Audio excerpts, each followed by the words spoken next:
दोस्तों नमस्कार। आज आपके अपने YouTube चैनल मैथ गुरु BR सोगुन में मैं आप सभी मित्रों का हार्दिक स्वागत करता हूं।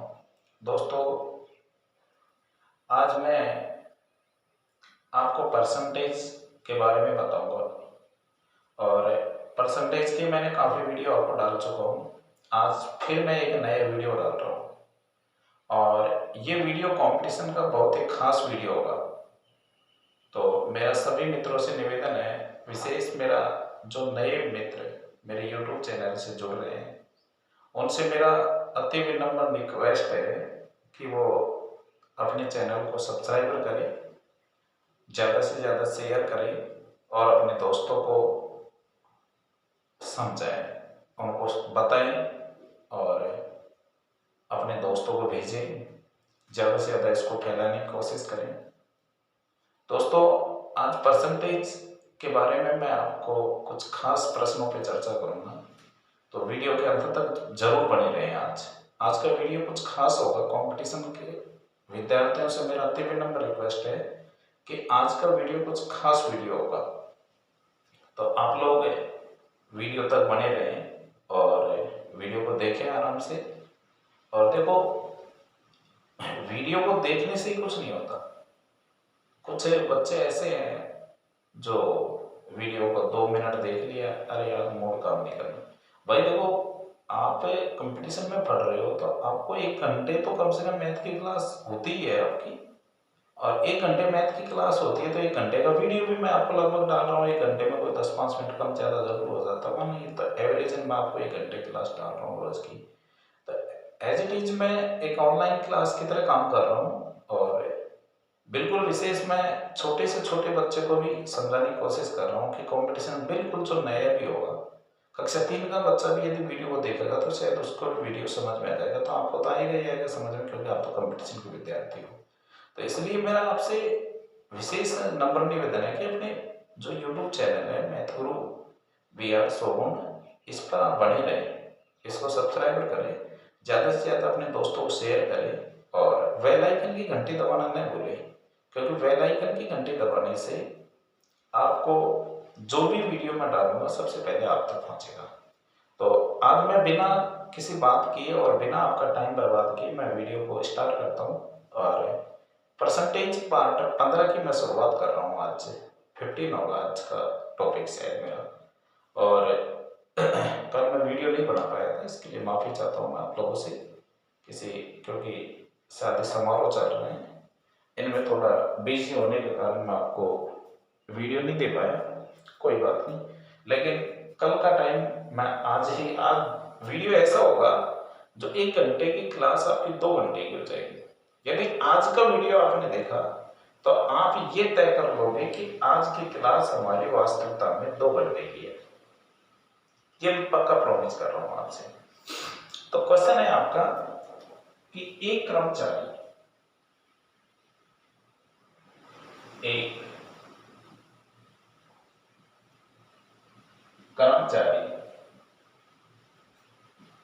की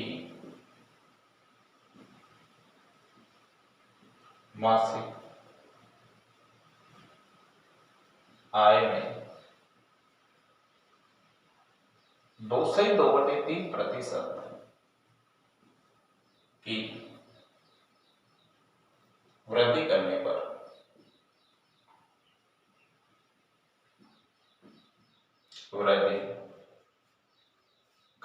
उसे 720 रुपए अधिक मिलते हैं, तो उसकी मासिक आय क्या होगी? तो उसकी मासिक आय क्या होगी?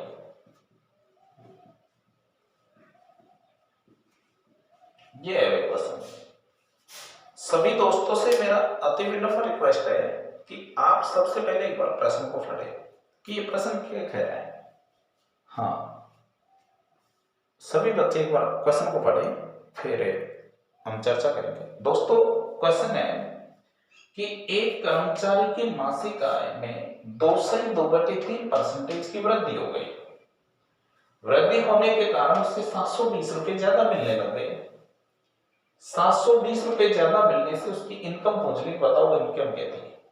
तो मैंने आपको एक चीज बता रखा है कि कुल मान, कुल धन, कुल मत, कुल अंक और कुल धन आपको दे रखा है। तो इसका सूत्र तो खैर नहीं है, पर एक तजुर्बा है याद करने का, एक तजुर्बा बता रहा हूं मैं आप लोगों को, जिससे आप इस प्रश्न को पकड़ सकोगे। ये मेरी बात ध्यान रखना भाई। तो यहां इसका मैंने एक सूत्र बनाया अपनी भाषा में कि धन अंतर बटे प्रतिशत अंतर और गुणा में आपको करना है भाई 100। आगे बात समझिए। देखो एक कर्मचारी की मासिक आय में 2.2/3% वृद्धि हो गई, तो प्रतिशत अंतर भी इतना है कि 100 से वो इतना ज्यादा हो गया, 102 हो गया। तो अंतर कितने का? कुल मिला के जो है वही तो अंतर होगा ना यहाँ पे। दूसरा इसमें यह करेक्ट है कि वृद्धि होने से उसको 720 रुपए ज्यादा मिलते थे। कोई आदमी 10,000 कमा रहा था, उसको 720 रुपए ज्यादा मिल रहे होंगे, तो अंतर कितने होगा? 720 का ही तो होगा भाई, क्योंकि उसको 720 ज्यादा मिलने लगे। यही होगा, कोई फर्क नहीं पड़ जाएगा। तो ना तो धन में अंतर है ना प्रतिशत में अंतर है, जो है वही अंतर है इसका। आगे बात समझ में आपको? ये सूत्र आपका 1 पर 2 पर काम करता है। आगे बात समझ में? तो यहां आप 720 में मैं सिर्फ इनको साधारण बिल बना लीजिए। 3 दूनी 6 2 8, 8 बटे का 3 कहां चल जाएगा? ऊपर, और गुणा किससे कर दोगे? 100 से। ये हो गया आपका प्रश्न। 8 नाम 72, 9 तिया 27। आपसे पूछे कि बताओ उसकी इनकम क्या थी, तो आप क्या बताओगे? 2700 रुपए। आगे बात समझ में? इस तरीके से आपको प्रश्न को हल करना है। सभी दोस्तों से मेरा नम्र बिल्कुल विनम्र रिक्वेस्ट है, स्क्रीनशॉट ले लीजिए। क्वेश्चन आता रहता है कंपटीशन के अंदर, आपको परेशानी आती रहेगी इस प्रश्न के अंदर, और अब बिल्कुल मैंने इसका समाधान कर दिया है। फिर एक बार समझ लीजिए कि एक कर्मचारी की मासिक आय में 2.2/3% की हम लोगों ने वृद्धि कर दी, जिससे उसको 720 रुपए ज्यादा मिलने लग गए। तो वही धन अंतर 720 का ही तो होगा, प्रतिशत अंतर 2.2/3 ही तो होगा। इन दोनों का डिफरेंस यहाँ पे निकाल के और कैलकुलेशन हमने किससे कर दिया? 100 से, क्योंकि परसेंटेज 100 से चलता है। आगे बात समझ में? इस तरीके से समझिए आप, बिल्कुल सिंपल या आसान तरीके से कर लोगे। नेक्स्ट क्वेश्चन, ऐसा ही नेक्स्ट क्वेश्चन है, आप स्क्रीनशॉट ले लो इसको। हाँ भाई, नेक्स्ट क्वेश्चन।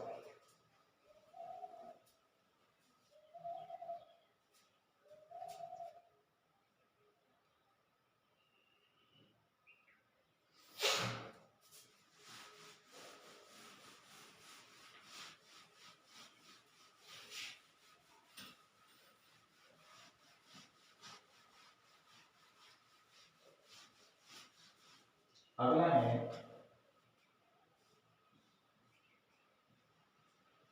तुलसीराम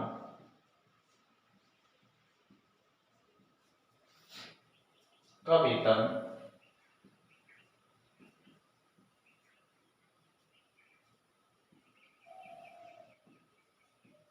कश्यप के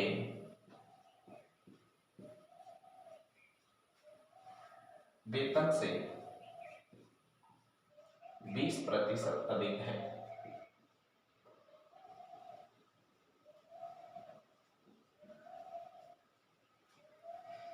यदि तुलसीराम की बचत, यदि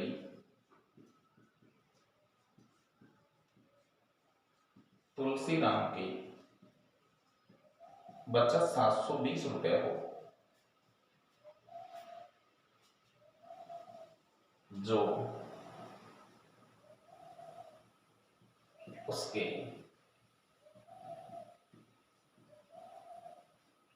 वेतन का 4% है, तो बताओ कश्यप का वेतन क्या होगा? कश्यप का वेतन क्या होगा। देखो भाई इधर पहले आप एक बार क्वेश्चन को पढ़ लीजिए। क्वेश्चन ठीक है, कंपटीशन लायक क्वेश्चन है। और मैंने ये चीज आपको पहले बताई कि आज की 1 घंटे की क्लास आपकी 2 घंटे की क्लास बन के चलेगी, क्योंकि आज मैं बिल्कुल मोस्ट इंपॉर्टेंट क्वेश्चनों पे चर्चा करूंगा। चाहे प्रश्न में आपको 5 ही बताऊं, लेकिन मैं आपको इंपॉर्टेंट क्वेश्चन बताऊंगा आज। दोस्तों यहाँ जो चीज आपको दे रखी है, देखो यार, ये तुलसी राम है, तुलसी राम का वेतन कश्यप का वेतन का 20% ज्यादा है, होगा कोई दिक्कत नहीं है, बाद में बात करेंगे। तुलसी राम की बचत इसने दे रखी है 720 रुपए। इस 720 रुपए की बचत करता है, जो खुद के वेतन का 4% है। खुद का वेतन आप क्या मान लोगे यहाँ पे, 100 मान लीजिए, यानी कुल मिला के या x मान लीजिए। आप जो भी जिस भी लेवल पे आप करना चाहो उस लेवल पे आप कीजिए, क्योंकि ये 4% आपको निकालना है। आगे बात समझ में। मान लीजिए इसका वेतन ही आपको निकालना है। मान लीजिए मैं कहूं कि तुलसी राम का वेतन निकाल दीजिए। प्रश्न नंबर 1 कि तुलसी का वेतन क्या होगा, तो तुलसी राम का वेतन निकालोगे आप सीधा सीधा, ठीक है। तो यहां आप लोगों को क्या करना है कि भाई जो 720 दे रखा है उसका 4% निकाल कर आप किससे गुणा कर दोगे, 100 से। मान लीजिए मैं कहूं कि 4% बराबर होता है 720 के, 1% क्या होगा 720 के, तो पूरा 100% 100 निकाल दिया मैंने यहाँ पे। 8 नाम क्या हो जाएगा, ये 4 का भाग दोगे तो 25 सकूं 100, इधर काटो आप, बिल्कुल टेंशन मत करो। हाँ इधर आप करोगे तो 0, 25 दूना 50, 5 बच गया, 25 175, 175 में आप जोड़ोगे तो 1800 रुपए का वेतन तुलसी राम का हो गया। इससे 20% ज्यादा है तो 20% निकाल दो, 1800 का 120/100, ये किसका वेतन आ जाएगा, कश्यप का। मैंने दोनों का वेतन निकाल दिया, आपसे एक का एक पूछा इसने कश्यप का, पर मैंने तुलसी राम का भी निकाल दिया भाई। फिर से एक बार क्वेश्चन को समझ लीजिए कि भाई 720 रुपए का कैलकुलेशन 4 से आपने टोटल वेतन निकाला तो उसका 1800 रुपए आ गया। आगे आप इसको निकालोगे तो 2 जीरो से आपका 2 जीरो कट गया, 0, 12 अंटे 6 में 9 बच गया, 12 एकम 12 9, 2160 रुपए का वेतन किसका हो जाएगा, कश्यप का। मैं आपसे कहूं कि तुलसी राम का वेतन क्या होगा तो क्या बताओगे, 1800 रुपए। इस तरीके से आपको इस प्रश्न को हल करना है।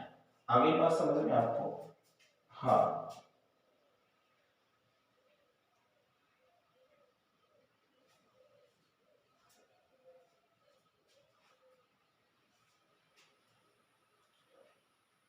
तुलसी राम, एक मिनट, इसमें क्या होगा, तुलसी राम का वेतन कश्यप के वेतन से 20% अधिक, तुलसी राम की अरे क्या ये बचत दे रखी है, कोई बात नहीं, एक्स उसका धन मान लीजिए और उसके वेतन, कोई दिक्कत नहीं है।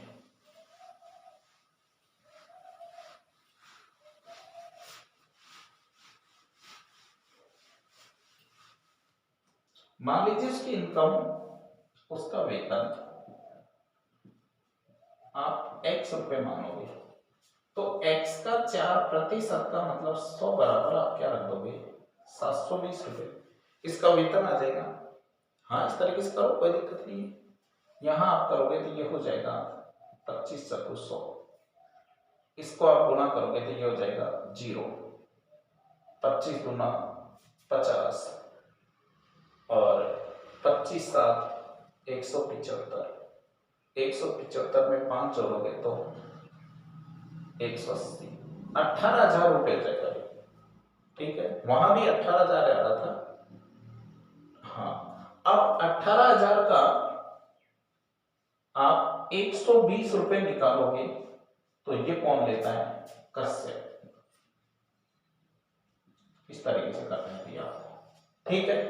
वो प्रश्न इस तरीके से कर सकते हो, उस तरीके से कर सकते हो। यहाँ 2 जीरो से 2 जीरो घटाओगे तो ये हो जाएगा आपका 0, 0, 12 अंटे 6 में और ये हो जाएगा 21,600, ठीक है। इस तरीके से आप कर सकते हो चाहो तो, नहीं तो गए तरीके को 0 अपन भूल गए तो कोई बात नहीं, हो जाती है मिस्टेक। तो उसी तरीके से आपका ठीक था, ये तरीका भी ठीक है, दोनों तरीके बेस्ट है आपके। फिर से एक बार समझ लीजिए प्रश्न को कि आपको उस तरीके से जो कर रहे थे आप क्या कर रहे थे। देखो इधर यहां आपको प्रश्न में एक बार फिर बोल देता हूं, रिपीट कर रहा हूं आपको समझ में आ जाएगा थोड़ा, क्योंकि कंफ्यूजन में गए आप थोड़े से। कोई बात नहीं, तुलसी राम का वेतन कश्यप के वेतन का 20% अधिक है, कोई बात नहीं, 20% अधिक है तो अधिक हो जाएगा। तुलसी राम की बचत 720 है, जो खुद के वेतन का 4% है। तो मैंने कहा कि यहाँ आप निकालते हो कि भाई सबसे पहले आप तुलसी राम से बात करो कि तुलसी राम का वेतन क्या होगा। तो आप तुलसी राम का वेतन निकालोगे तो तुलसी राम का वेतन आएगा 720 का, आप 4 और 100 पे आप इसको निकालोगे तो ये हो जाएगा आपका 25 अपूर्ण 100। इस तरीके से करोगे आप, इसे आप कैलकुलेशन में लोगे, जीरो आ जाएगा, 25 दूना 50, फिर जीरो आ जाएगा, और 25 7 175 पर 180, ये 18,000 रुपए आ गया। ये तुलसी का वेतन हो गया। अब कश्यप का वेतन निकालना है आपको, तो आप कश्यप का वेतन यदि आप निकालते हो, कश्यप का तो वेतन निकालने के लिए आपको क्या करना पड़ेगा, तो आप क्या करोगे कि 18,000 रुपए का उसके वेतन का ही तो 20% ज्यादा है, तो वेतन का 20% ज्यादा कर दिया। यहां आप 2 जीरो से 2 जीरो काटोगे तो ये हो जाएगा आपका 2 जीरो, 12 अंटे 96, 9, 12 एकम 12 और 9 क्या हो जाएगा 21,600 रुपए का वेतन इसका माना जाएगा। ठीक है, स्क्रीनशॉट ले लो इसका, बहुत अच्छा क्वेश्चन है, काम आ जाता है कई बार। अगला क्वेश्चन,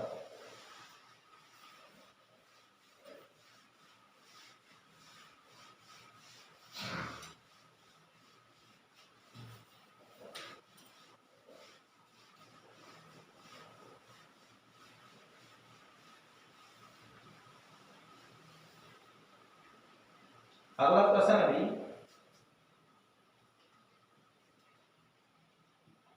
एक विद्यार्थी को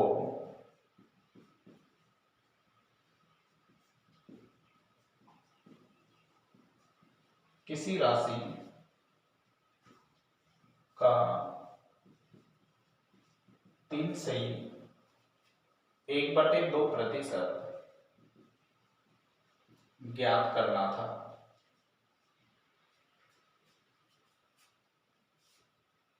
ज्ञात करने को कहा गया, ज्ञात करने को कहा गया।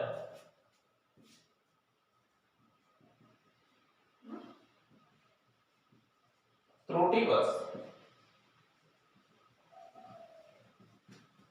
उसने उस राशि का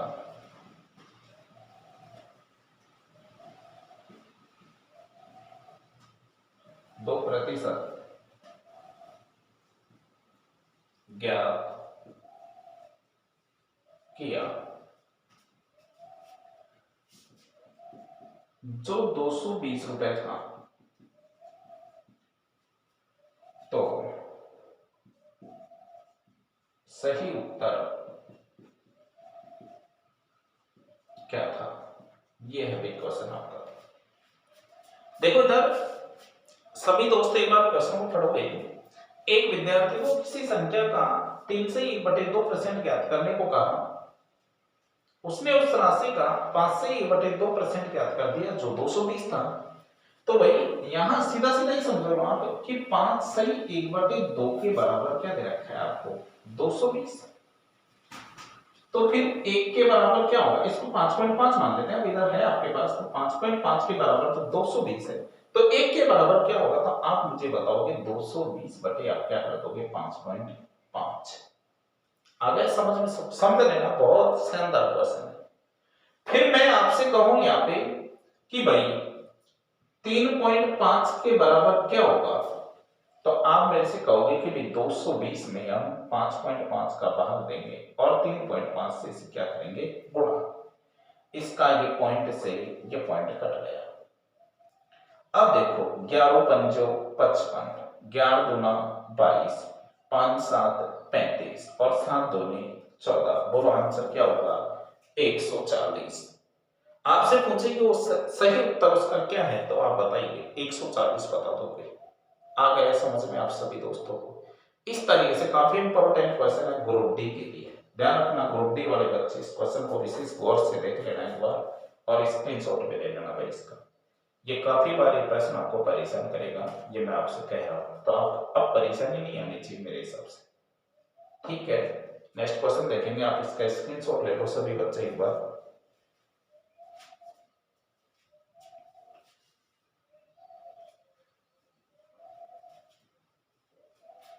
अगला क्वेश्चन,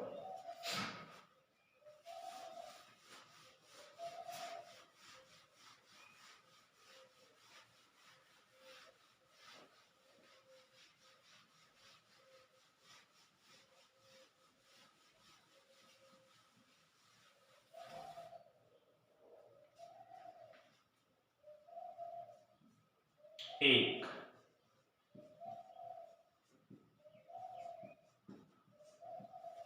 कर्मचारी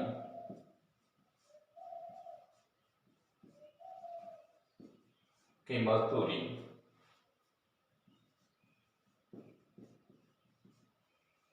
40%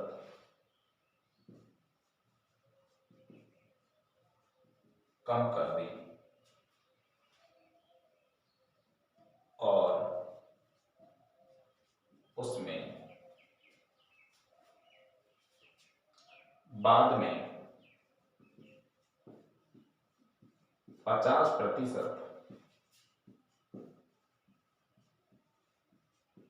वृद्धि हो गई, तो उसे कितने प्रतिशत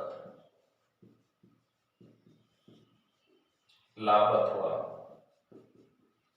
हानि हुआ? ये है क्वेश्चन आपका। देखो यहां क्वेश्चन दे रखा है, एक कर्मचारी की मजदूरी थी, यानी कर्मचारी की तनख्वाह मान लो एक तरीके से आप, कर्मचारी की तनख्वाह में 40% की वृद्धि कर दी गई और फिर उसके बाद में 50% वृद्धि हो गई, तो बताइए कि कितने परसेंट का उसे लाभ अथवा हानि मिला। तो मैंने आप लोगों को बताया था कि आप सीधा सीधा करो, 100 plus minus R, 100 plus minus R बटे में आप क्या कर दोगे 100। इसके लिए एक सेम सिचुएशन वाला एक सूत्र और बताया था, आपको ध्यान हो तो x plus Y plus X Y बटे 100, x plus Y plus X Y बटे में आप क्या कर दोगे 100। समझो भाई, बिल्कुल सिंपल भाषा में कि कमी हुई है तो आप माइनस करोगे, वृद्धि हुई है तो आप प्लस कर दोगे। तो यहाँ 40 की कमी है तो भाई कितना कर दोगे 60, इधर वृद्धि हुई है तो आप 50 की वृद्धि करोगे तो 150 बटे में आप क्या कर दोगे 100, 0 से 0, 15 छकी 90। कर्मचारी को 100 की जगह 90 मिल रहे हैं तो इसका मतलब कमी हो गई, तो उसे सीधी सी बात है कि 100 रुपए का किसी को 90 रुपए मिले दोस्तों, तो भैया लाभ होगा कि हानि? हानि होगा ना। कितने हानि होगा तो कितना परसेंट पे लोगे, तो आप 10% की सौदे पर क्या बता दोगे हानि। और इस तरीके से करना चाहो तो इस तरीके से कर सकते हो, लेकिन एक ही पर्याप्त है आपके लिए। करना चाहोगे तो मैंने सूत्र लिख दिया आपको, ठीक है दोस्तों। कोई भी परेशानी आपको लगे कि भी हमें किसी भी प्रकार की समस्या आ रही है क्वेश्चन पे, तो आप मुझे कमेंट्स में जरूर बता देना, ठीक है। कमेंट्स में आप बताओगे तो मैं आपको बिल्कुल एज इट इज समझाने की कोशिश करूंगा, नेक्स्ट वीडियो में कमी को दूर करने की कोशिश करूंगा। कोई चीज हो सकता है कि मैं परिपूर्ण नहीं दे पा रहा हूं, लेकिन आपको किसी भी तरीके से समस्या हो तो मुझे बताइएगा, जिससे कमेंट्स में हमें भी अनुमान लगे और हम लोग नेक्स्ट वीडियो में इसका सुधार लाएं। तो ये था आपका क्वेश्चन। नेक्स्ट क्वेश्चन, स्क्रीनशॉट ले लो इसका, ठीक है। हाँ, अगला क्वेश्चन है आपका,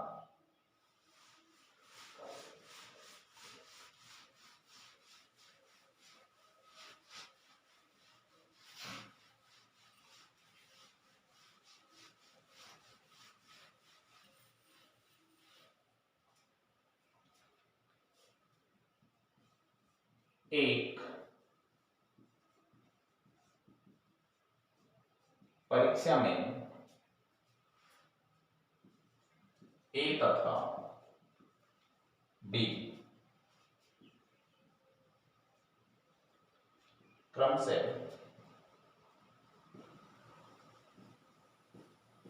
अधिकतम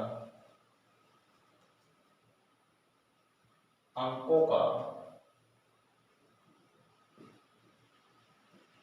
60% तथा 30% अंक प्राप्त करते हैं।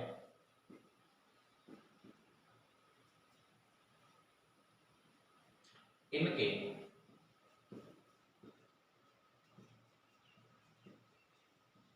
प्राप्तांक का योगफल 783 हो तो परीक्षा का पूर्णांक क्या था। देखो यदि 60 और 30 प्रश्न को पढ़ेंगे, अभी सबसे पहले जो प्रश्न को पढ़ेगा तभी आपको समझ में आएगा। प्रश्न को पढ़े बगैर आप बिल्कुल नहीं समझ सकते, ये बिल्कुल गारंटेड बात है। तो सभी हम सबसे पहले प्रश्न को पढ़ने का काम करते हैं। एक परीक्षा में ए तथा बी अधिकतम अंकों का 60% और 30% अंक प्राप्त करते हैं। उन दोनों का टोटल 783 हो गया। 60 और 30 का टोटल ही तो 783 है ना। तो यहाँ पे आप पूर्णांक निकालते हो तो देखो पूर्णांक निकालने के लिए वही धन अंतर, अंक अंतर बटे प्रतिशत अंतर गुणा 100 कर दोगे। तो देखो इधर यहाँ 783 टोटल अंक है आपके पास। 60 और 30 कितने होते हैं टोटल दोनों का टोटल 783 है, तो दोनों का टोटल 90 है। तो कैलकुलेशन किस पे करो भाई, 100 से। इधर 0 से 0 कर दोगे, 9 8 72, कितना बच गया 6 9 7 63। आपसे कहे कि दोनों का पेपर कितने नंबर का था, तो आप क्या बताओगे यहाँ पे 870। इस तरीके से आपको क्वेश्चन हल करना है। स्क्रीनशॉट लो इसका सभी बच्चे, बहुत अच्छा क्वेश्चन है। हाँ 870 नंबर का पेपर था उस एग्जाम का, और दोनों ने मिलकर के वहां 783 नंबर प्राप्त किए हैं, जो उनका 60% और 30% बता रहा था। ठीक है, नेक्स्ट क्वेश्चन है आपका अगला। अगला क्वेश्चन अच्छा है, बहुत अच्छा क्वेश्चन है, स्क्रीनशॉट ले लेना इसका भी।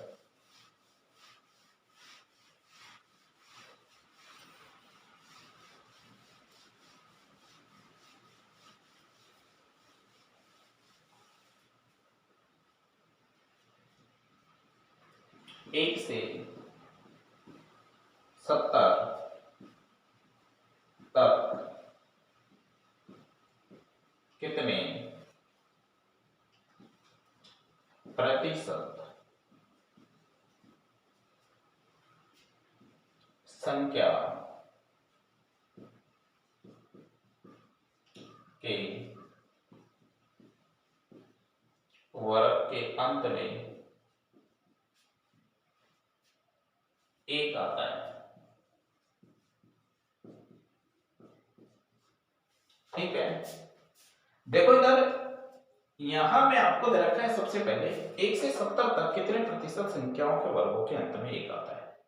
दोस्तों काफी ठीक क्वेश्चन है, आप समझ लो इसको। देखो भाई एक वर्गों के अंत में एक, पहले तो हम वो देख लेते हैं कि कितनी संख्या ऐसी है, प्रतिशत बाद में होगा। पहले हम इस चीज को कंफर्म कर लेते हैं कि कितने प्रतिशत की बजाय कितनी संख्या ऐसी है जिनके वर्गों के अंत में एक आता है। तो दोस्तों एक का वर्ग एक होता है भाई, 2 का वर्ग 4 होता है, नहीं है, 3 का 9 होता है, 4 का 16 होता है, 5 का 25, 6 का 36, 7 का 49, 8 का 64, 90 90 81। एक 9 का वर्ग भी क्या होता है भाई 81। इसका मतलब जब 10 तक दो संख्याओं में आए तो उसी तरीके से अब यहाँ 11 का वर्ग आएगा, इधर आपके पास 19 का वर्ग आ जाएगा। फिर आप लोगे तो यहाँ आपके 21 का आ जाएगा, 31 का वर्ग आ जाएगा, 41 का वर्ग आ जाएगा, 51 का वर्ग आ जाएगा, 61 का वर्ग आ जाएगा। 71 तक हमें जाने की जरूरत नहीं है। इधर आप जाओगे तो यहाँ 29 लिखोगे, इधर आपका ये 39 हो जाएगा, 49 हो जाएगा, 59 हो जाएगा और 69 हो जाएगा। ये ही तो संख्या ऐसी हैं जिनके वर्गों के अंत में एक आ सकता है। बाकी तो किसी संख्या के वर्गों के अंत में एक नहीं आ सकता ना। यदि नहीं आ सकता तो संख्या काउंटिंग कर लो भाई, 1 2 3 4 5 6 7, 7 और 7 कितनी हो गई 14 संख्या है, लेकिन है कितनी संख्याओं में से 70 में से परसेंटेज कितने का मामला है अभी 100 का, 14 पंजो 70। हाँ भाई 5 2 नहीं 10 20% संख्या ऐसी है जिनके वर्गों के अंत में क्या आता है भाई 1। इस तरीके से आप क्वेश्चन को हल करोगे। बहुत अच्छा क्वेश्चन है ये। वनपाल वनरक्षक वाले बच्चे ध्यान देना इस प्रश्न के लिए। वनपाल वनरक्षक में आ सकता है प्रश्न, बहुत शानदार क्वेश्चन है, क्योंकि ऐसे ही प्रश्न वहां आते हैं, बिल्कुल सिंपल होते हैं और वो एग्जाम में आ जाते हैं। आगे बात समझ में आपको, तो इस तरीके से क्वेश्चन आएगा आपका। नेक्स्ट क्वेश्चन,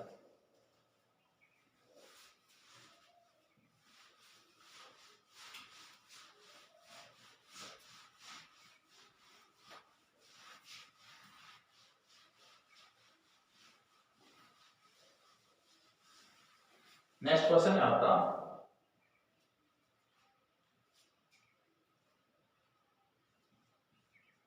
सोना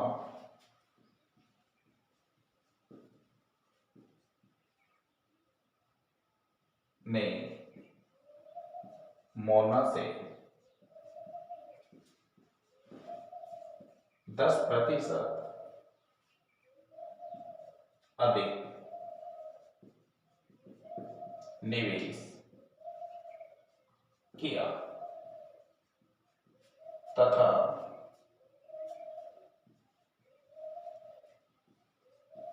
मोना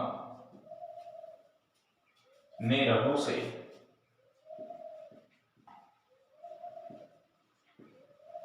10%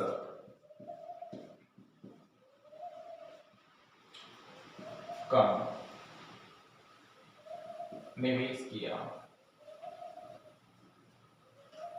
यदि इन तीनों का कुल धन, तीनों का कुल धन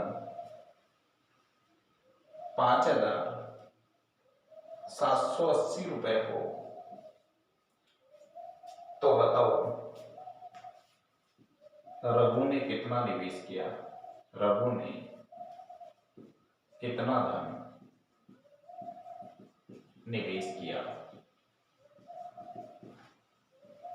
चलो भाई कोई टेंशन नहीं, देखो प्रश्न समझ में आ जाएगा आपको, बिल्कुल भी टेंशन करने की जरूरत नहीं है। बस मात्र एक टेंशन करने की, प्रश्न को पढ़ो आप एक बार, सभी बच्चे एक बार प्रश्न को पढ़ो, फिर उसके बाद चर्चा करता हूं मैं, फिर उसके बाद आपको बिल्कुल समझ में आ जाएगा। आप नो टेंशन रहो। पढ़ लिया सभी ने प्रश्न? पढ़ो एक बार प्रश्न, पढ़ो सभी बच्चे। हाँ भाई, सोना ने मोना से 10% अधिक निवेश किया, मोना ने रघु से 10% कम निवेश किया। देखो इधर पहले यहाँ पे सोना, फिर मोना और एक रघु दे रखा है। सोना, मोना और रघु है। सोना ने मोना से 10% किया, मोना से 10%, इसको 100 मानोगे तो ये क्या हो जाएगा, 110 हो जाएगा, कोई बात नहीं।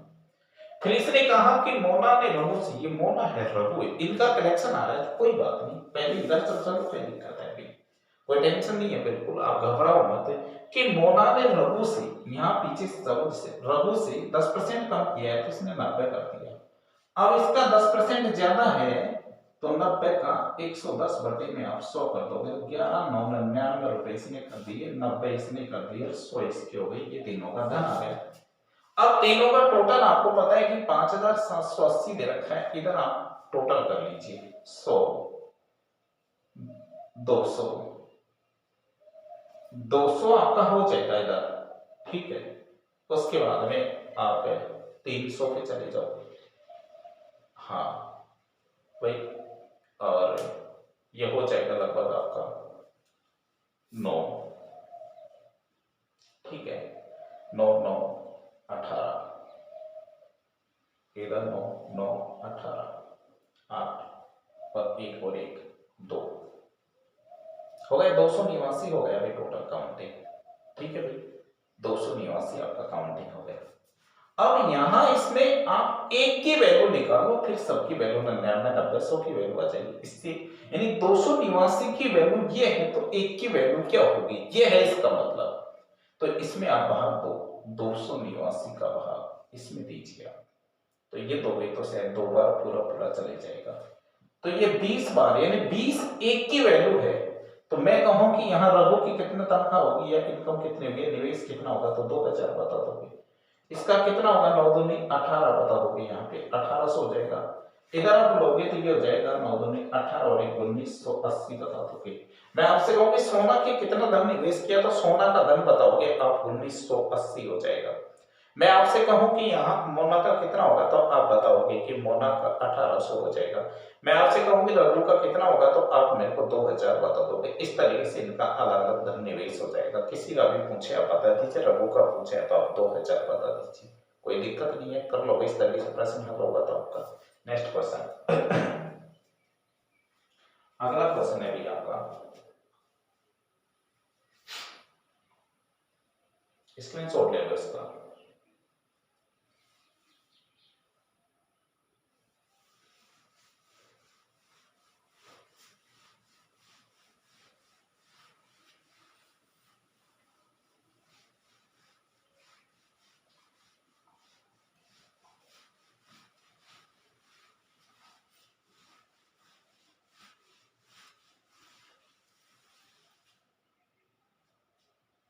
एक क्वेश्चन है आपका,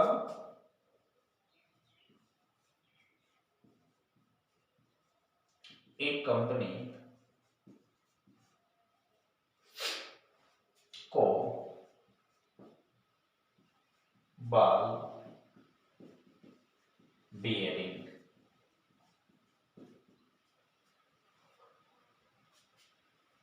की 2 किस्त मिलती हैं, 2 किस्त मिलती है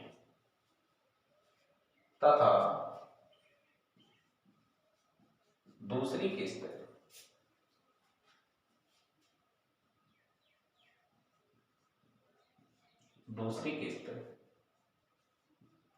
पहली किस्त से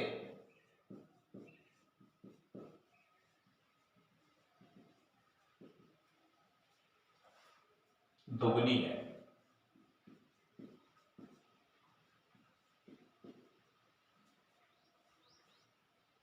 पहली किस्त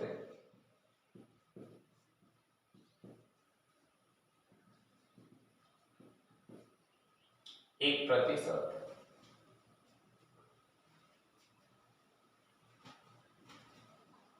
बाल बियरिंग खराब थी,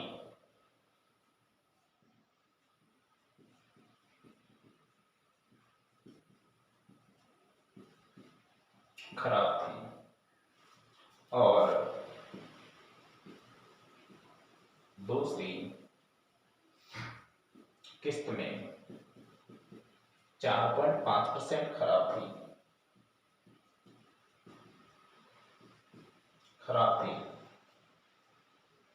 यदि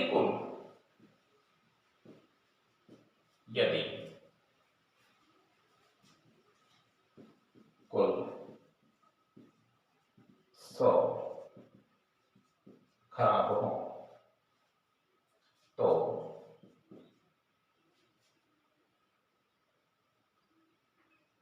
पहली किस्त में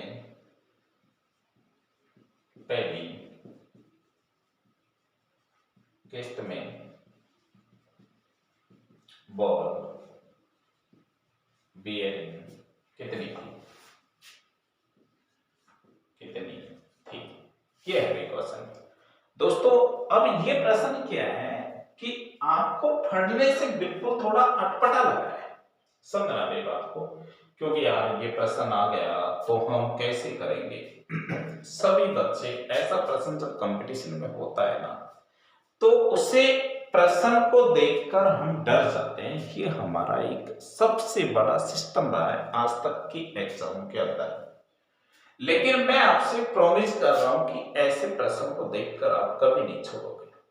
ये भी मैं आपसे प्रॉमिस कर रहा हूं। आज इस प्रश्न को आप पढ़िए, इसका सॉल्यूशन, क्योंकि ये कंपनी की बॉल बियरिंग ऐसा तो शब्द देखते देखो यहां आपको देखे एक कंपनी की बॉल बियरिंग की 2 किस्तें थी, दूसरी किस्त पहली किस्त का दुगना थी, पहली किस्त में बॉल बियरिंग खराब हो गई। अब यहां बॉल बियरिंग खराब हो रही है, आपका दिमाग खराब हो रहा है। क्यों? क्योंकि शब्द ऐसे आ गए। अरे तो यार वो जो शब्द आ रहे हैं उनसे मतलब थोड़ी, बॉल बियरिंग से मतलब नहीं है भाई। नींबू नारंगी संतरे रखे, राम श्याम मोहन रखे तभी प्रश्न को पढ़ना पड़ता है कि प्रश्न में कुछ भी लिखे हमें तो पढ़ना तो पड़ेगा ना, क्या दे रखा है वो देख लेंगे। भाई इसमें बात ये है कि एक तो ये किस्त है और दूसरी ये किस्त है, फर्स्ट किस्त और सेकंड किस्त रख दीजिए। x मानो, x मान लो, एक मानो, एक मान लो। चलो मैं पहले x मान के भी करवा देते हैं, दूसरा तरीके से बता देता हूं, तब जाके तो समझ में आएगा ही आएगा। तो इसने कहा कि दूसरी किस्त पहली किस्त से दुगनी है, पहली से दुगनी है तो ये x हो गया, तो ये क्या हो गया, 2x हो गया आपका। इसने कहा कि पहले किस्त में तो 1% खराब है, x का 1% का मतलब क्या हो जाएगा, 100। चलो ये खराब हो गया। दूसरी में 4.5 खराब है तो 2x का यहाँ 4.5% का मतलब क्या हो गया, 100। चलो ये भी हो गया। टोटल इसने कहा कि भाई कितनी है, तो आप यहाँ कर दोगे भाई कितनी है, 100। अब इसको हल कर लो, यहां हल करोगे, एक पॉइंट और हटा दीजिए, ये हट गया आपका पॉइंट। इधर आपको यहाँ 5 9 45 कर दो, 5 दूनी 10, 200 कर दो, 2 से इसको काटोगे तो आपका 100 कर दोगे, ठीक है। यहां आपका हो जाएगा x बटे 100, या लघुत्तम ले तो 100 सीधा सीधा, तो आपने 100 लघुत्तम ले लिया, तो x प्लस 9x बराबर क्या हो जाएगा आपका 100, ये हो गया। आगे आप बढ़ोगे तो ये हो जाएगा 10x बराबर क्या हो गया, 100 गुना 100, तो 0 से 0, तो x की वैल्यू क्या आ गई आपके पास, 1000, तो 2x की वैल्यू क्या हो जाएगी, 2000 हो जाएगी ना। तो मैं आपसे कहूं कि पहले किस्त में कितनी थी, तो आप बताओगे मेरे से टोटल कि भाई 1000 थी। मैं कहूं कि दूसरी किस्त में कितनी थी, तो आप क्या बताओगे, 2000। मैं कहूं कि दोनों किस्तों में कितनी थी, तो आप मुझे क्या बताओगे, 3000 बताओगे ना। अब यह समझ में आपको, ऐसे आपको प्रश्न करना है, कोई टेंशन नहीं लेनी आपको, ठीक है भाई।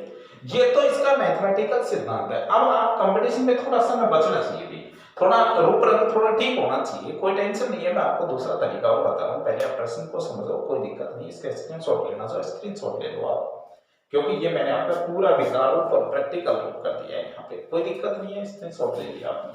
हाँ भाई, अब देखो इधर, यहां जो आपको प्रश्न दे रखा है, इसमें इसने कहा कि 1% खराब है, तो 1%, 4.5% खराब है, तो इसका मतलब उसमें डबल थे भाई, इसमें एक है तो इसमें डबल है, तो इसको आप डबल करो पहले तो इसमें एक खराब है, तो इसमें कितनी खराब है, 9, और टोटल कितनी खराब है, 100। इनका टोटल कितना होता है, 10, 10 के बराबर कितना है भाई, 100, तो यहां कितना हो जाएगा, 1 के बराबर। जब 1 के बराबर आपको लग रहा है 10 है, तो 100 के बराबर कितना होगा भाई, 100 के बराबर सीधी सी बात है कितना हो जाएगा, 1000। जब 100 के बराबर 1000 हो गया, तो पहले वाले में 1000 है, तो दूसरी वाली में कितनी हो जाएंगी, 2000। आगे बात समझ में आपको, इस तरीके से आप बिल्कुल आसान कर सकते हो। मैंने फिर देखो एक बार फिर समझिए, सिंपल और आसान तरीका है कि इसमें 1% खराब है, एक खराब है, तो इसमें 4.5 खराब है, लेकिन मैंने इसमें डबल क्यों किया, क्योंकि पहले किस्त उससे डबल है, तो 4 की जगह 9 ही तो खराब होंगे ना यहाँ पे।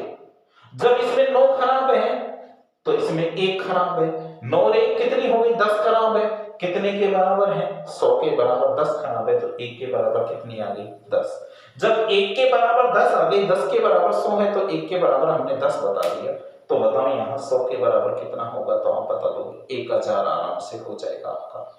1000 हो जाएगा, तो 1 की वैल्यू आप 1000 से बता दोगे, तो डबल वाले के आप 2000। मैं कहूं कि पहली किस्त में कितने बॉल बेयरिंग थे, तो आप 1000 बताइएगा। मैं आपसे कहूं कि दूसरी किस्त में कितने बॉल बेयरिंग थे, तो आप मुझे 2000 बताइएगा। आगे बात समझ में आपको, इस तरीके से आपको प्रश्नों का जवाब दे सकते हो आप आराम से। नेक्स्ट क्वेश्चन है भैया आपका, अगला क्वेश्चन देखो।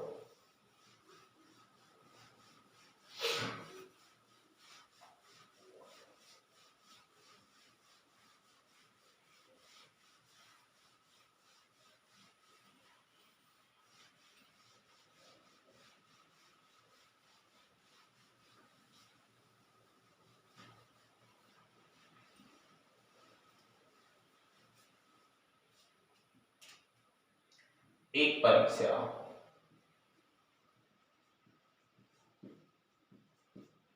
परीक्षा में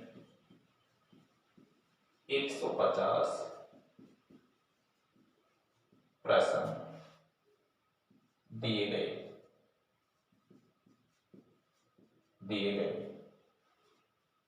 तथा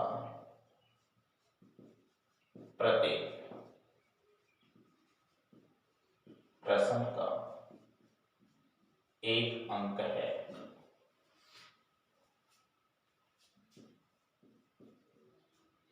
यदि सीता ने प्रथम 75 प्रश्नों पर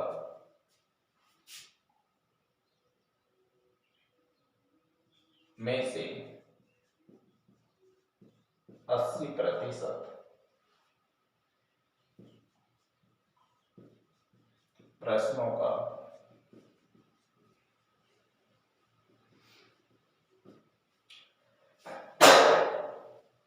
सही उत्तर दिया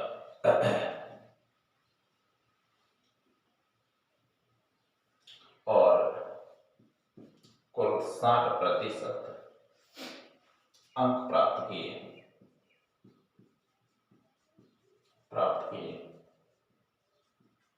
तो शेष प्रश्नों पर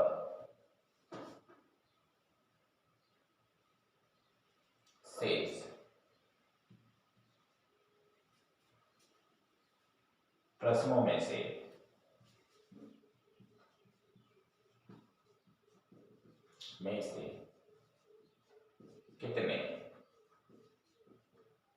प्रश्नों का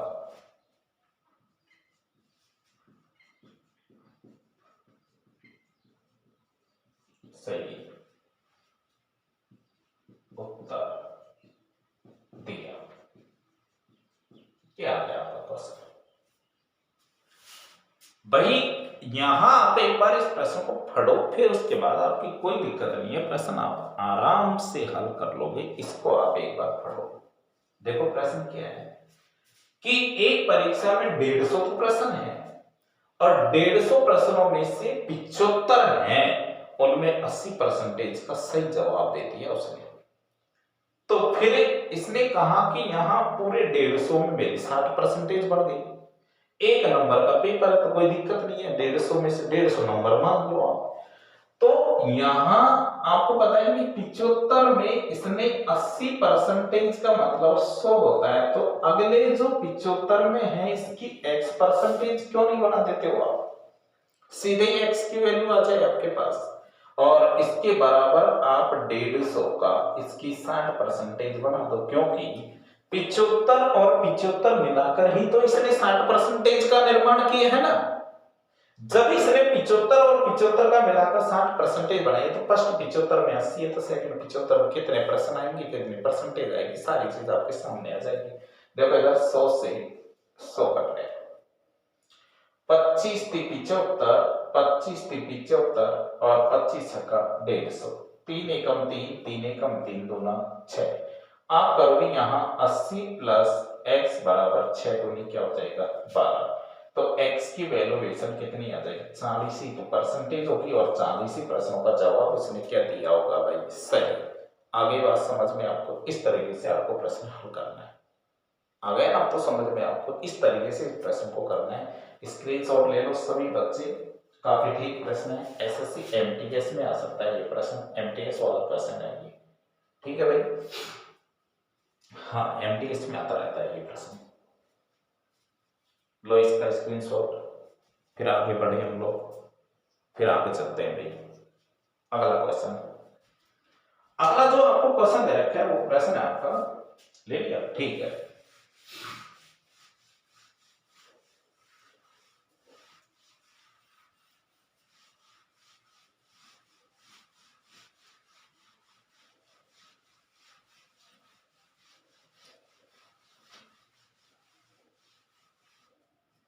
क्वेश्चन आता एक सेट की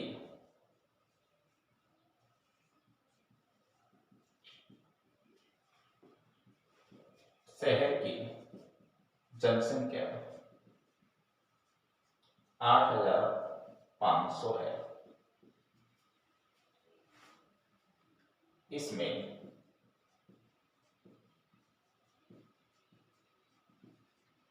प्रथम वर्ष में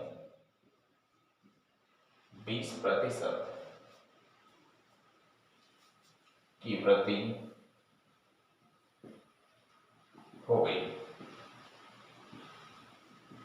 और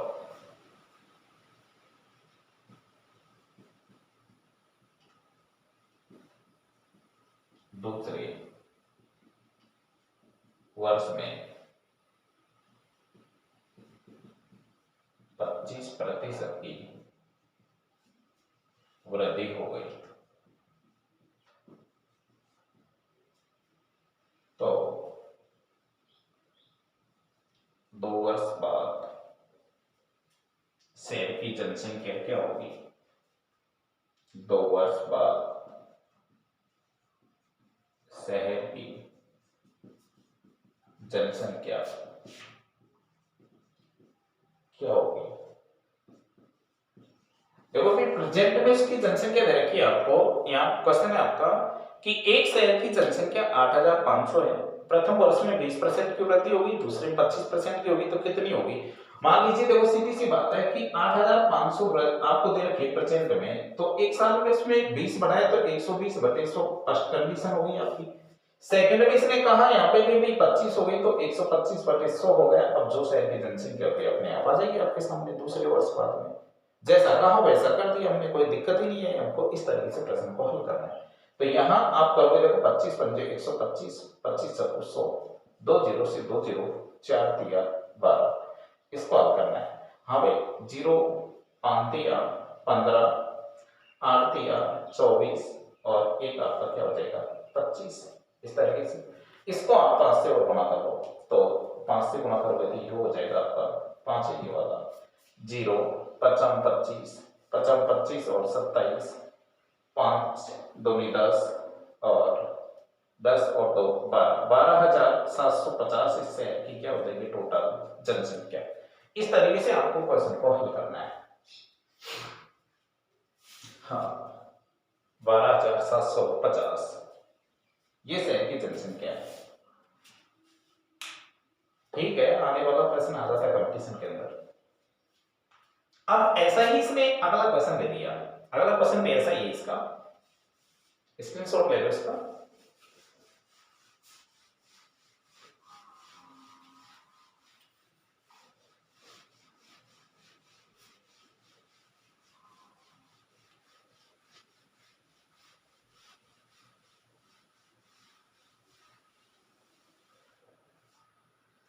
क्वेश्चन है भी आपका किसी संपत्ति का मूल्य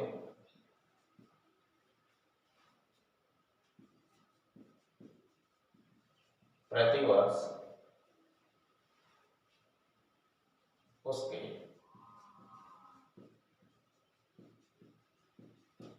प्रारंभिक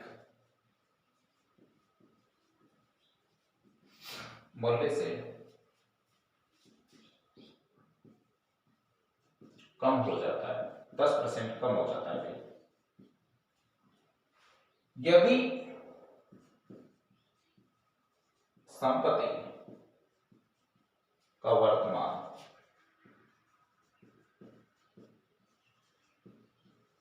मूल्य 81,000 हो तो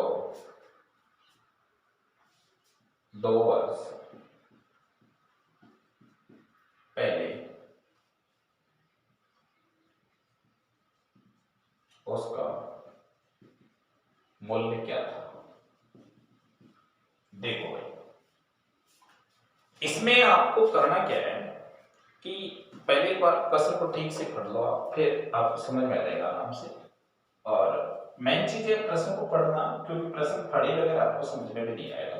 इसने कहा कि एक संपत्ति का मूल्य आपको दे रखा है यहाँ पे, प्रारंभिक मूल्य से ये 10% कम होती जा रही है। हाँ, यानी ये, हाँ, संपत्ति का मूल्य प्रति वर्ष प्रारंभिक मूल्य से इसका 10% कम होता जा रहा है।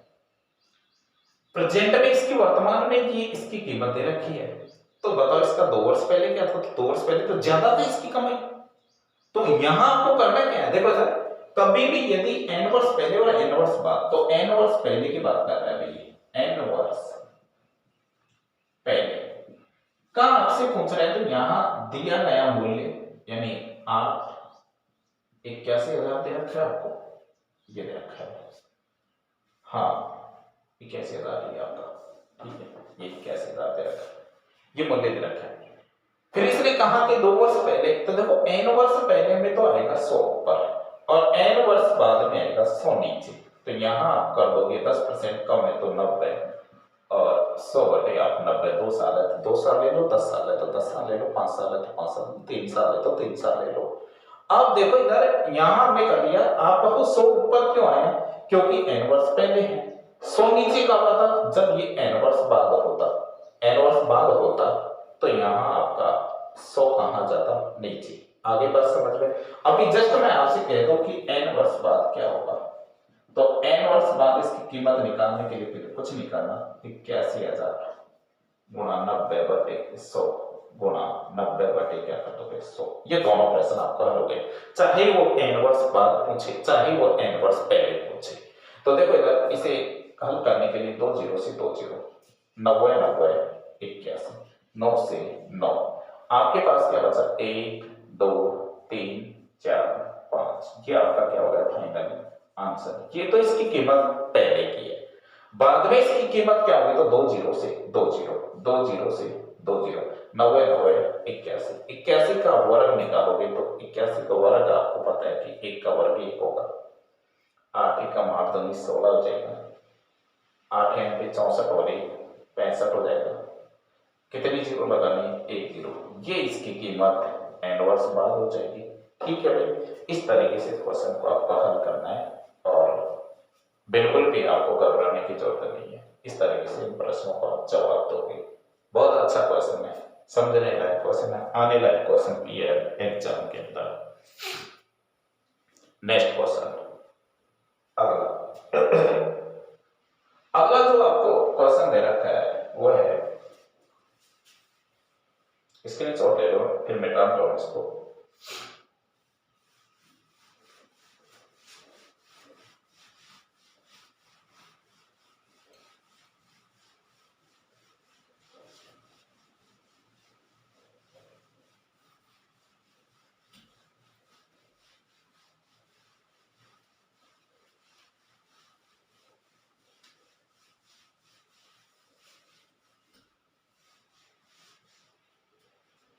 एक गांव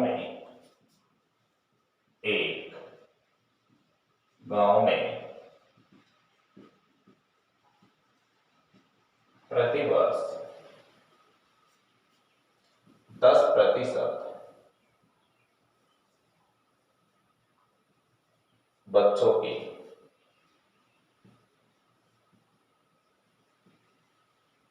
वृद्धि होती है।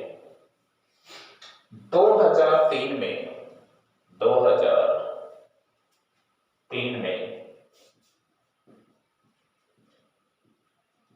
बच्चों की संख्या 2000 थी, तो 2006 में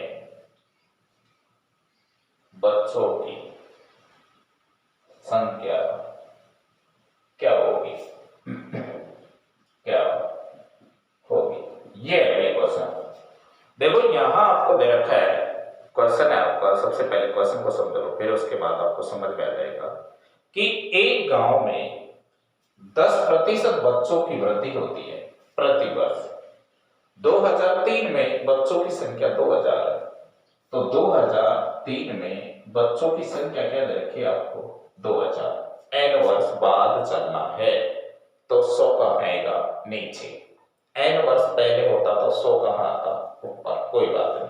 2004 में कितने हो गए, 110 बच्चे हो गए। 5 में कितने हो गए, फिर 110 हो गए। 6 में कितने हो गए, फिर 110 हो गए। टोटल हो गया आपका क्वेश्चन। इधर 2 जीरो से 2 जीरो, 1 जीरो 1 जीरो 2 जीरो और 2 जीरो से आपके 2 जीरो कट गए। 11 का क्यूब आप करते हो तो 1331 आता है, ये आपको अच्छे से पता है। सभी बच्चों को मैंने क्यूब निकालना सिखाया है। किसी बच्चे को यदि स्क्वायर और क्यूब निकालना नहीं आता है तो मैंने अच्छे से स्क्वायर और क्यूब का मैंने एक वीडियो डाल रखा है, उस वीडियो को अच्छे से समझेगा। इसको हम गुणा किससे करेंगे भाई, 2 से। तो 2 एकम 2, 3 दूनी 6, 2 एकम 2। कहे कि 2006 में उस शहर की जनसंख्या क्या होगी, तो आप बताओगे 2665। इस तरीके से आप प्रश्न का जवाब दोगे। स्क्रीनशॉट ले लो इसका, फिर मैं आपको अगला क्वेश्चन बताऊं। बहुत ही अच्छा क्वेश्चन है। नेक्स्ट क्वेश्चन आपका इससे भी शानदार क्वेश्चन होगा। ये भले ही शानदार हो या न हो, लेकिन इससे अगला क्वेश्चन बहुत शानदार है। नेक्स्ट क्वेश्चन,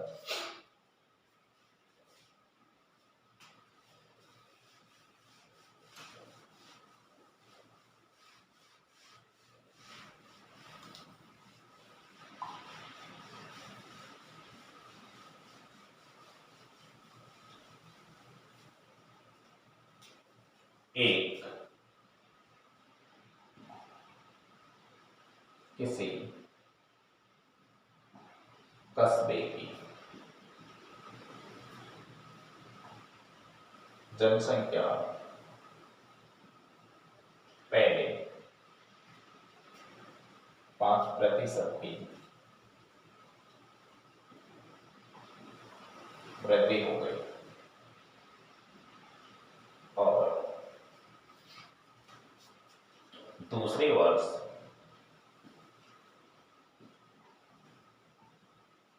में 5% की कमी हो गई। दूसरे वर्ष के अंत में वर्ष के अंत में शहर की जनसंख्या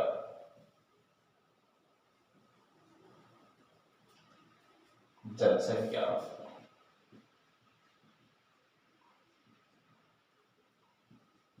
7980 हो तो पहले वर्ष के प्रारंभ में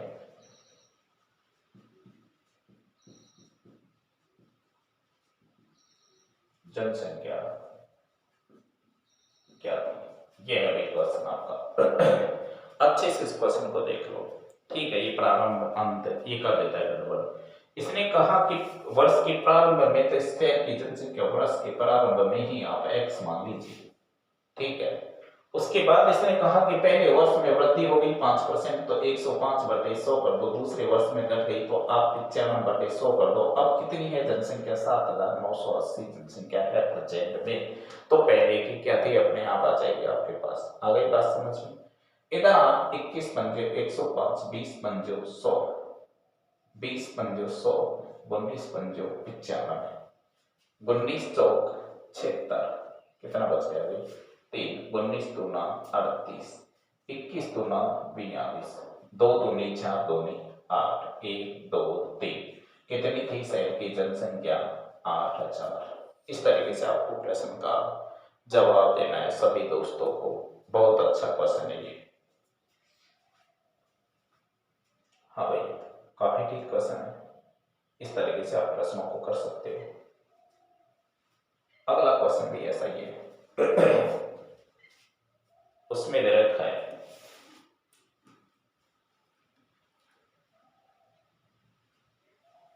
अगला क्वेश्चन, स्क्रीनशॉट ले लिया।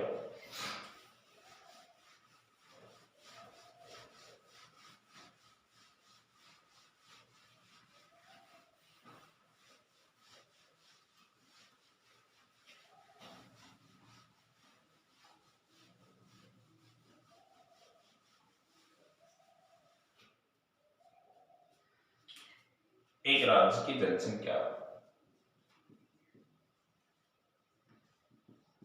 एक राज्य की जनसंख्या प्रतिवर्ष 10% की वृद्धि होती है। यदि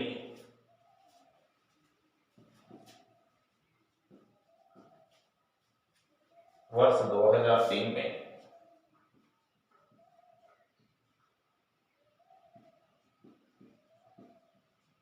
इससे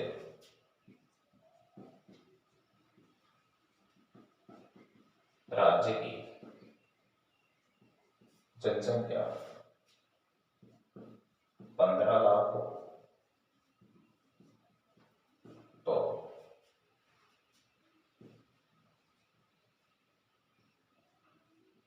वर्ष 2005 में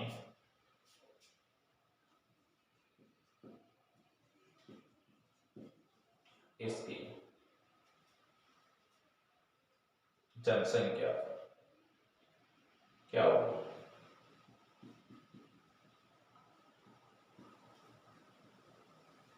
क्या होगी या कितनी? ठीक, देखो एक शहर के अंदर जनसंख्या 10% की वृद्धि से बढ़ती है तो 2003 में शहर की जनसंख्या 15 लाख है। मान लीजिए 15 लाख है तो आप 15 लाख ऐसे कैसे लिख दो, कोई टेंशन नहीं। 2004 में तो भाई 110/100 होगी ना। इधर 2005 में आप लोगे तो यहाँ भी 110 बटे क्या हो जाएगी 100। अब इसका कलेक्शन करना है तो कर लीजिए, इकाई, ढाई, सैकड़ों, हजार, 10,000, लाख, 10 लाख हो गया 15 लाख। 2 जीरो से 4 जीरो से 2 जीरो और 4 जीरो कट गए, काटो। 11 11 121 को आप पहले 15 से गुणा कर लो। 15 एकम 15, 15 दूना 23 और 1 31, 3, 15 एकम 15 और 3 18। इधर आपको दे रखा है 1 2 3। ये शहर की 2005 में जनसंख्या हो जाएगी। ठीक है भाई, वो 15 लाख थी, 18 लाख 15,000 हो जाएगी। इस तरीके से आपको क्वेश्चन का जवाब दे रखा है। हाँ, एक बार कर लो क्वेश्चन। 15 एकम 15 का 15 दूना 23 और 1 31। ठीक है भाई, ऐसे आप प्रश्नों का जवाब देना है और इस तरीके से आपको प्रश्नों को हल करना है। ठीक है भाई। हाँ, अब देखो, आज मैंने आपको कुछ खास प्रश्न सिखाए और काफी ठीक वीडियो बनाए मैंने आपको, काफी ठीक प्रश्न। यदि दोस्तों आज का वीडियो आपको पसंद आया हो तो आप एक लाइक जरूर कर दें। यदि आपको हमारा वीडियो पसंद आया तो आप जरूर लाइक करें। दोस्तों आज मेरी काफी हालत भी खराब थी, तबीयत खराब होने के कारण थोड़ा मैंने आवाज हो सकती है कम रही और आपको जोर से नहीं बोल पाया हूँ। तो और मैं नेक्स्ट वीडियो में ठीक और तबीयत में थोड़ा सुधार रहेगा तो मैं आपको काफी अच्छा वीडियो बनाऊंगा और लगातार हमारे वीडियो पर बने रहें। और मेरा विनम्र रिक्वेस्ट है सभी दोस्तों से कि मैं आपका अंतर्दिल आत्माओं से स्वागत करता हूं जो मेरे लगातार मेरे चैनल पर जुड़े हुए हैं। सभी विद्यार्थियों से मेरी अति विनम्र रिक्वेस्ट है कि ज़्यादा से ज़्यादा सब्सक्राइबर करो, ज़्यादा से ज़्यादा शेयर करो और आप 5 मिनट से ही बर्बाद कर दो लेकिन ज़्यादा से ज़्यादा अपने दोस्तों तक इसे शेयर करो। और ठीक इसी तरीके से आपको नेक्स्ट वीडियो मिलते रहेंगे। नमस्कार दोस्तों, आज इतना ही, बाकी नेक्स्ट वीडियो में देखेंगे।